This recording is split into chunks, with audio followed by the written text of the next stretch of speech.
2024। सम्माननीय सरदार प्रीतम सिंह विद्रोही जी, आप बरगढ़ उड़ीसा के स्थायी बासिंदा एवं बरगढ़ नगर जिला के अधिवक्ता हैं।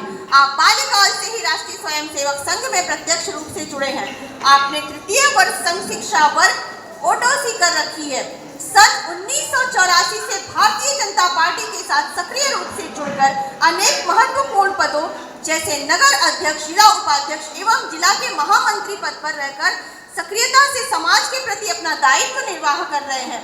आप राष्ट्रीय फेरी पटरी महासंघ नेशनल स्ट्रीट बोर्ड्स एसोसिएशन के राष्ट्रीय कार्यकारिणी सदस्य के साथ ही इस संघ के ओडिशा प्रांत की कार्यकारिणी अध्यक्ष का दायित्व भी निर्वाह कर रहे हैं। आप पेशे से वकील हैं एवं बचपन से ही समाज सेवा, खेलकूद, संगीत, काव्य कला, शिक्षा के प्रति आपकी रुचि रही है एवं आप राष्ट्रीय स्तर के खिलाड़ी भी रह चुके हैं। कुछ वर्षों तक स्थानीय सरस्वती शिशु विद्या मंदिर में आचार्य एवं प्रधानाचार्य के रूप में बच्चों की सेवा करने का सौभाग्य भी आपको प्राप्त हुआ। साहित्य सृजन की दृष्टि से कविताएं बोलेंगी नामक पुस्तक की रचना भी आपके द्वारा की गई। सन 1917 में बरगढ़ नगर पालिका की ओर से आपको स्वच्छ भारत अवार्ड, 2016 में बापूजी स्वतंत्र विद्यालय बरगढ़ की ओर से सेवा सम्मान, 2097 में इलाहाबाद में आयोजित national master athlete association of India की ओर से हम्मर थ्रो में कांस्य पदक, सरस्वती शिशु विद्या मंदिर बरगढ़ की ओर से वेटरन एथलेट अवार्ड, आपके द्वारा रचित पुस्तक हेतु हिंदी कवि सम्मान, माटी लगना साहित्य संसद से संस्कृति सौरभ सम्मान, हॉट न्यूज 24 की ओर से नर सेवा नारायण सेवा सम्मान, जन कल्याण सेवा ट्रस्ट की ओर से समाज सेवी और सुसंगठक सम्मान, कोरोना काल में असहायों की सेवा हेतु समाज सेवी सम्मान जैसे कई सम्मानों से आपकी प्रतिभा का भंडार समृद्ध है। अनेक सामाजिक एवं सांस्कृतिक संगठनों में विभिन्न दायित्वों पर रहकर आपने समाज सेवा के क्षेत्र में अपना अतुलनीय योगदान दिया है। पश्चिम उड़ीसा में हाई कोर्ट बेंच की स्थापना हेतु आंदोलन, कौशल राज्य गठन एवं बरगढ़ नगर के कैंसर अस्पताल के निर्माण हेतु आंदोलन आपने सक्रिय रूप से नेतृत्व किया है। पश्चिम उड़ीसा विकास केंद्र के कार्यालय को पश्चिम उड़ीसा में स्थापित करवाने की दिशा में आप प्रयासरत हैं। कई बार आप मजदूरों, ऑटो रिक्शा चालकों, कृषकों, वरिष्ठ नागरिकों एवं असहायों की सहायता कर उनके अधिकारों के लिए लड़े हैं। आपकी इस न्यायप्रियता एवं निष्पक्ष प्रवृत्ति के कारण आपके नाम के साथ विद्रोही शब्द शोभायमान है। आपके क्रांतिकारी कार्यों एवं सेवा भाव के कारण भारतीय नौजवान सांस्कृतिक संघीयों का भारत आपको चंद्रशेखर आजाद क्रांतिकारी विचारक सम्मान 2024 से सम्मानित किया जाता है।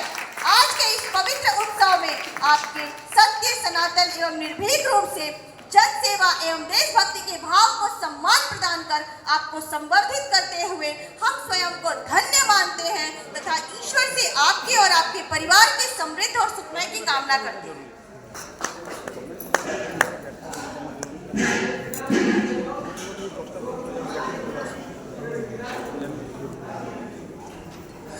धन्यवाद। आज भारतीय नौजवान सांस्कृतिक संघ की तरफ से उनके जो शताब्दी समारोह पालन किया जा रहा है, सबसे पहले मैं हमारे जयप्रकाश जी को बहुत बहुत धन्यवाद देता हूँ, रेणु बहन को धन्यवाद देता हूँ, प्रांतीय अध्यक्षा एवं माय फिनहॉफ एवं आज के जो मुख्य आकर्षण हैं, जो हम सबके प्रिय हैं, जिनके लिए हम यहाँ पर बैठे हुए हैं, जिनके इंतजार में, जिनको देखने के लिए, जिन महापुरुषों ने भारत के लिए अपने सर्वस्व बलिदान कर दिया, शहीद आजम सरदार भगत सिंह, उनके वंशज को आज देखकर सीना फूल जा रहा है, छाती खुशी से फूल जा रही है कि डॉक्टर देवेंद्र सिंह संधू जी हमारे बीच पहुँचे हैं। मैं उनका बहुत बहुत आभार प्रकट करता हूँ, धन्यवाद देता हूँ। ये हमारा सबका, बरपाली वासियों का, बरगढ़ वासियों का, बरगढ़ जिले का, कि पश्चिम उड़ीसा का सभी का सौभाग्य है कि आज उनके दर्शन हमको प्राप्त हुए। आज सूचना के हिसाब से मैं मुख्य वक्ता हूँ, व्यवस्था दृष्टिकोण से मुझे मुख्य वक्ता हिसाब से बुलाया गया है। और मुख्य वक्ता तो आप जानते हैं कितना भाषण देंगे, क्योंकि मुझे बुला गया था आप 15 मिनट बोलेंगे, तो मतलब 15 मिनट में क्या होगा। भगत सिंह का जो इतिहास बताना है, भगत सिंह के बारे में आप जितना भी बोले कम है। उनका कुर्बानियों का इतिहास बहुत बड़ा है, तो कम से कम आधा घंटा बोलने का समय दीजिए। तो बोले नहीं, बहुत सब कार्यक्रम है, तो 15 मिनट में मैं आपको पहले का एक काट देता हूँ, क्योंकि समय बहुत हो गया है। तो 15 से मैं सिर्फ 5 मिनट, 2, 4, 5 मिनट में ही मैं अपने विचार प्रकट करूंगा। जेहेतु दायित्व है मुख्य वक्ता का, तो मैं नहीं निर्वाह करूंगा तो मेरे ऊपर दोषारोप होगा और मुझे ये गलत होगा। तो इसलिए मैं संक्षिप्त अपने विचार रखूंगा। भगत सिंह जी की कुर्बानी के इतिहास उनके परिवार वाले तो जानते हैं। बचपन में ही उनका देश के प्रति बहुत लगाव था।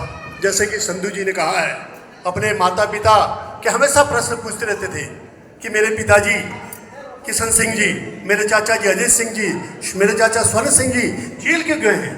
ये गदर पार्टी क्या है?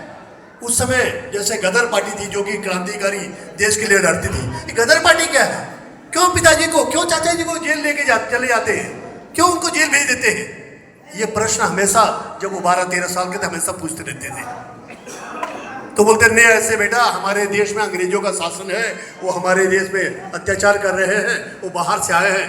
तो बाहर से आए तो उनको भगाते क्यों नहीं है? क्यों निकालते नहीं है? क्यों हमारे देश में है? इसीलिए हम लड़ रहे हैं बेटा। तो उसने कहा, माँ पिताजी मैं भी उनको यहाँ से भगाने के लिए लड़ूंगा, जो होगा आप जो कर रहे हैं मैं भी वो करूंगा। इसलिए वो माता जी से प्रेरणा में लेकर देशभक्ति की भावना उनमें जागरण हुई। आप हमारे जितने भी महापुरुष हुए हैं, चाहे भगत सिंह हो, चंद्रशेखर आजाद हो, हमारे गुरु भी हो, अपने गुरु गोविंद सिंह हो, अपने माता जी से, अपने पिता से प्रेरणा लिए हैं।